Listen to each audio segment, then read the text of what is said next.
Aujourd'hui, je t'emmène découvrir la célèbre station du Grand Bornand, qu'on appelle aussi le Grand Beau. Le départ peut se faire depuis le village grâce au super téléphérique du Roset. Alors là, c'est vraiment tout confort, il est vraiment super rapide et c'est parfait pour taper un petit casse-route. En sortant, on se retrouve directement sur les pistes avec de la vraie bonne neige. Chose les skis, c'est parti directement pour le premier télésiège, le Lachin, qui nous emmène, je vous laisse deviner où.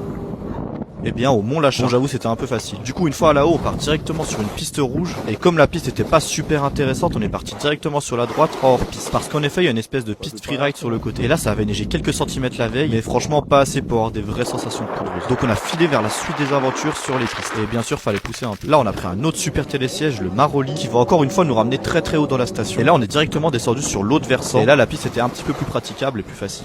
Une fois en bas on a pris télésiège pour monter de l'autre côté. Et on dit encore merci au Magic Pass. Et là on avait carrément un tapis roulant pour nous accueillir parce que le télésiège n'est pas débrayable. Là par contre on était parti pour 10 minutes de longue montée, c'était vraiment long. Puis on est redescendu hors piste sous le télésiège. Et là la neige était vraiment meilleure, on a pu prendre des super virages et faire des premières traces dans la forêt. Sauf que je me suis blessé en arrivant en bas, mais ça sera pour une autre vidéo. On a quand même fini la descente sous le télésiège et là ça chauffait les cuisses parce que t'as des bosses dans tous les sens. J'étais vraiment heureux de pouvoir enfin arriver en bas. Ensuite on en avait marre de ces vieux télésièges qui étaient un peu lents, donc on est reparti sur l'autre flanc de la station et on allait faire un petit tour au snowpark. Donc là il y avait pas mal de monde, mais j'ai quand même pu faire un petit passage. Je me suis envolé sur le 360 et une fois les jambes chauffées, j'ai tenté une dinguerie, mais ça je te la raconte dans la prochaine vidéo.